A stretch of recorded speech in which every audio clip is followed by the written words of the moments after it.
और हरियाणा में आम आदमी पार्टी और कांग्रेस के बीच गठबंधन होने की संभावना नहीं लग रही।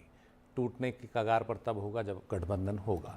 तो हरियाणा में आम आदमी पार्टी और कांग्रेस का ये गठबंधन जो है ये शायद नहीं हो रहा है। इस सब का संकेत इस बात से मिलता है कि कुछ ही देर में आम आदमी पार्टी की पहली लिस्ट आने की संभावना है। यानी किसी भी वक्त हरियाणा से आम आदमी पार्टी अपना पहली लिस्ट को जारी कर सकती है। कांग्रेस 3 लिस्ट जारी कर चुकी है। कुल 41 उम्मीदवार उसके अब तक जारी हुए हैं, जिसमें सबसे ताज़ा लिस्ट 9 उम्मीदवारों की कांग्रेस ने कल ही जारी की थी और अब आम आदमी पार्टी अपनी लिस्ट जारी करेगी, ऐसा लग रहा है। संजय सिंह जो पार्टी के वरिष्ठ नेता हैं, उनका ये कहना है कि अगर आज शाम तक समझौता नहीं हुआ तो फिर हम अकेले भी चुनाव लड़ सकते हैं। और इस पूरे मामले में एक ख़ास बात यह है कि दोनों ही पार्टियों का जो आला कमान है वो बताया जा रहा था कि वो इस मामले में हरियाणा में गठबंधन करके लड़ने के लिए तैयार है, कोशिश कर रहा है। लेकिन जो स्थानीय नेता हैं राज्य के, वो चाहते हैं कि पार्टियां अलग अलग लड़ें। खासतौर पर भूपिंदर सिंह हुड्डा स्पष्ट तौर पर कह चुके हैं कि कांग्रेस राज्य में अपने दम पर लड़े। उन्हें इस बात की पूरी संभावना लगती है कि पार्टी जो है इस बार राज्य में सरकार बनाएगी, बीजेपी को सत्ता से उखाड़ेगी। उधर आम आदमी पार्टी का भी ये कहना है कि दिल्ली में जब चुनाव हुए थे हाल के लोकसभा, तो कांग्रेस के नेताओं ने सहयोगी के तौर पर पूरा जो अपना जिम्मेदारी है उसको नहीं निभाया। हमारे साथ हमारे सहयोगी शरद शर्मा हैं। शरद, अब क्या आपको लगता है कि कुछ कोई गुंजाइश बची है दोनों दलों के बीच गठबंधन की? बहुत कम लग रहा है कि अब कोई बातचीत हो पाए। हालांकि हो तो सकता ही है क्योंकि नामांकन तो नहीं हुआ है, लेकिन अब बात बहुत आगे बढ़ गई है। आम आदमी पार्टी ने एक तरह से 2 बार अल्टीमेटम देने की कोशिश की थी, आपको याद होगा। एक बार शुक्रवार को यह खबर आई थी कि पेंच फंस गया है और अगर बात नहीं बनती है तो आम आदमी पार्टी अपने उम्मीदवारों की सूची के साथ आगे बढ़ेगी। सुबह सुशील गुप्ता जो अध्यक्ष हैं आम आदमी पार्टी हरियाणा के, उनकी तरफ से बात आई कि समय काफ़ी हो चुका है और अगर शाम तक बात नहीं बनती है तो वो लिस्ट जारी कर देंगे।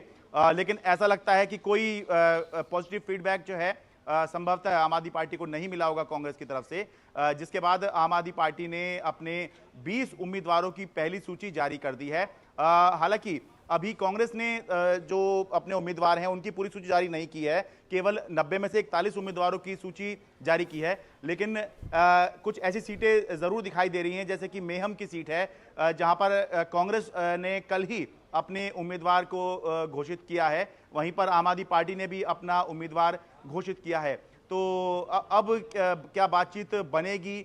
बन तो सकती है, लेकिन अब क्योंकि मामला बहुत आगे बढ़ गया है, अब देखना होगा कि क्या दोनों पार्टियों में कोई समन्वय फिर से बनाने की कोशिश की जाएगी या फिर कांग्रेस आम आदमी पार्टी को यह कहेगी कि जब आपने लिस्ट जारी कर ही दी है तो आप आगे बढ़ जाइए, और फिर आम आदमी पार्टी जो है अब आगे बढ़ेगी और अलायंस की तरफ नहीं देखेगी। तो अब बात काफी आगे बढ़ गई है और अब मुश्किल लग रहा है कि किसी तरह का गठबंधन दोनों पार्टियों में हो पाए, जिसकी चर्चा चल रही थी कि हो ही जाएगा, 5-6 सीट पर आम आदमी पार्टी मान ही जाएगी, लेकिन शायद बात नहीं बनी। इस वजह से आम आदमी पार्टी आगे बढ़ गई और अपनी पहली 20 उम्मीदवारों की लिस्ट जारी कर दी है।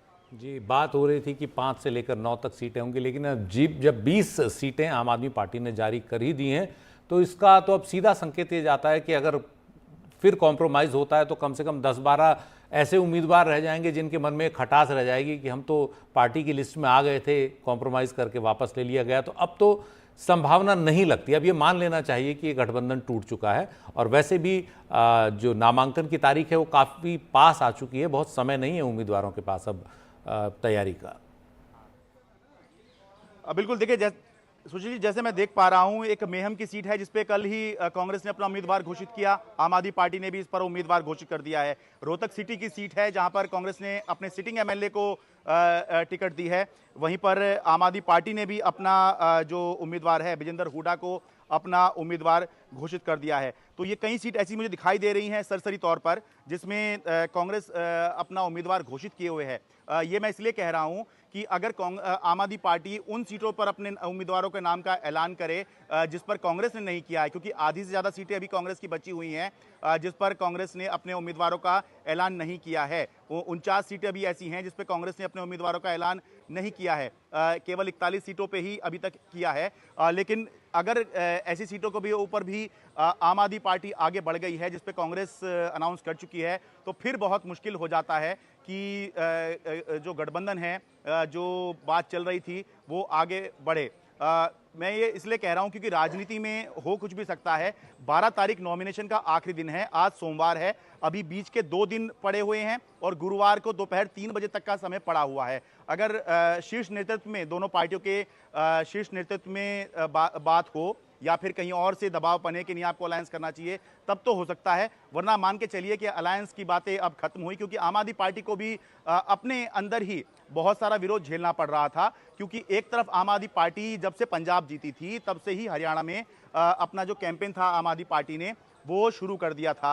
अब 2-2.5 साल पूरा कैंपेन चलाने के बाद में और कार्यकर्ता खड़े करने के बाद, अपना संगठन खड़े करने के बाद अगर आम आदमी पार्टी चुनाव नहीं लड़ रही, तो फिर अपने ही लोगों का बहुत दबाव था कि आप ये कर क्या रहे हैं। कहाँ आप 90 सीटों पर चुनाव लड़ने की बात कर रहे थे और कहाँ आप 5 सीटों पर केवल एक ऐसी पार्टी का रोल निभाएंगे जिसका होने ना होने का कोई खास मतलब प्रदेश के अंदर नहीं रह जाएगा।